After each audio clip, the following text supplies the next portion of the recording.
Hello, my friends, and welcome back. Thank you very much for being with me again today. Obviously, we call a rape regardless who commits it. Regardless if a friend of ours committed or a person that we don't like or a person that we don't know, the act is as it is and we will call it as, it is, which is a rape. The same here. When a country, regardless what that the country is, attacks a location of a nuclear facility, how would you call that? Would you call it a dangerous attack on a nuclear facility that might blow us all up after that, or no? Will you call it, I don't know, nuclear terrorism? Trying to destroy a nuclear power plant?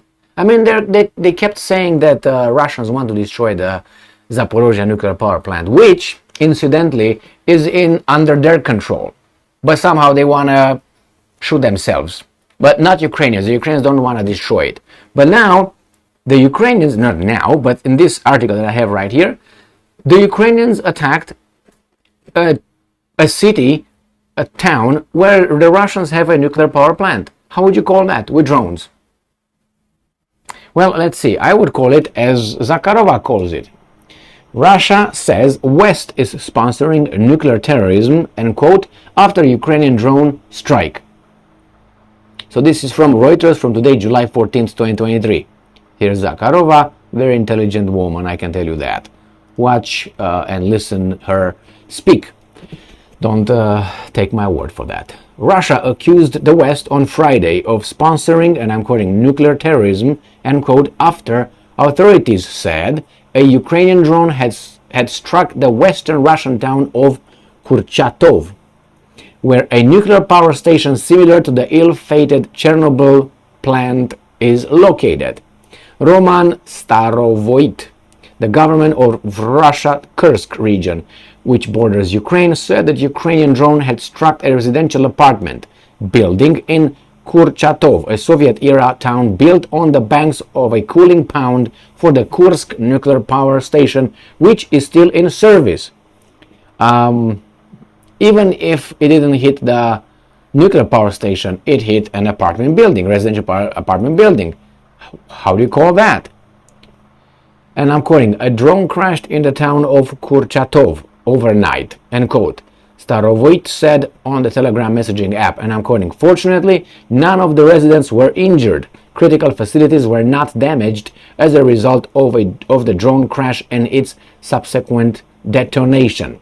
End quote. The only damage was to the facade and glazing of an apartment building. He added, saying the authorities would help residents restore their homes. So, again, they say here, well, these guys are attacking with the drones, attacking civilians. I think it's both ways, so I'm not, surprised. It's a war. That's what people do in a war. I'm not, supporting anything like that, but I'm just reporting that that's what happens. The incident, which comes after Russia said it had destroyed 2 Ukrainian drones near the Kremlin in May, drew a furious reaction from the Russian Foreign Ministry, given the drone's proximity to a nuclear power station. And I'm quoting, are the countries that supply them, the drones, to the Kiev regime planning to retire to Mars if there is a nuclear disaster? Question mark. They won't have time. End quote. Foreign Ministry spokeswoman Maria Zakharova said sarcastically. And I'm quoting, people in NATO countries should realize that their governments are sponsoring nuclear terrorism by the Kiev regime, end quote. Kremlin spokesman Dmitry Peskov said Russia's air defense systems were working effectively amid unconfirmed social media reports that such systems had been used to repel the drone attack, but said it was obvious that Ukraine was continuing to try to strike targets inside Russia. Yes, and what do you expect? I mean, okay, get used to it. They're gonna attack it. They're gonna attack it. So let's see where this little town of Bethlehem is, and we have it here on the map. And here is its location by Kursk. This is the cooling pond. It seems like here it is, and then is Kurchatov. It says here. Well, here is where the alleged power plant is, and here is Kursk, where the Second World War tank battle occurred. And we're going to go to another map. You can see it clearer where it is on the map right here. So this is Ukraine. This is the front line. This is where the Russians say actually happened, by Kursk. So you see the distance right here of about, I don't know, 100 kilometers, I would say, maybe 80. Let's see what the Russians are saying. Kursk government Roman Starovich said that a Ukrainian drone had crashed in the city at night. There were no casualties. Critical facilities were not damaged. The facade and glazing of an apartment building were damaged. So here it is. Now, the Russians should not really complain when they are hit. Obviously, when civilians are hit inside Russia and anywhere else, that should be a no-no. But you know how things happen in a war, and if you don't know, there's a lot of literature over there available. Now you don't even need that.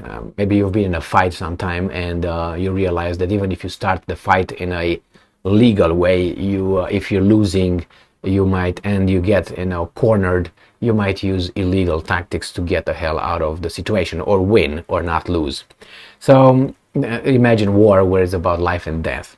So the Russians should not cry that these guys are trying to hit military targets within Russia, because they're doing the same thing to them in Ukraine. So, to be fair, what do you want? You want to be punching them, but you don't want them to punch you back.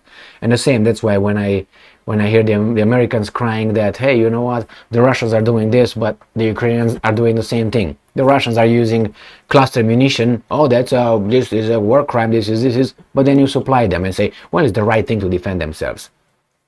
Well, if you criticize, condemn someone's actions, you can't just employ the same actions and say that your actions are good because you are in self-defense. I mean, still, the actions are as they are. But I understand sometimes in certain situations when the intent is over there to eliminate you, and you eliminate the attacker, I understand that you probably will be charged, but then you will be acquitted because you were in self-defense and you had to use probably deadly force against a person who was demonstrably using deadly force or trying to take care of you in that way. In this case, I think that's dangerous. I don't think that drone would have done much. It depends how big the drone was, obviously. But if you destroy the facade, is the intent again. You attack an area where you have a nuclear facility. Imagine the Russians doing that to facility somewhere inside Ukraine, not Zaporozhye. Ukraine still has, I think, 3 more nuclear power plants, if I remember correctly. Imagine the Russians will hit somewhere in the radius of 50 miles of that power plant. Do you think that these guys will not yell exactly the same thing? Nuclear terrorism, they're going to blow us up, the crazies, all right, and the United Nations will be right there, and they will try to come with a communique and say, hey, this is a resolution condemning Russia's attack. I'm pretty sure that would happen. Will the Russians do that? Probably they will do, but do you think you will hear about it? Most likely not, if I don't look over or you don't look over the other side, besides only one side that these guys are providing us with. Anyway, dangerous situation. Obviously, people in charge say, well, that's Ukraine, it's far from us. Zakharova warns, things will escalate. That's the whole thing, will escalate. So something that you say, well, it's going to be just this. That's what you think, but it could escalate in this and that and that and that. And they think, oh, we're going to be able to stop it. They decide they want to stop it for us.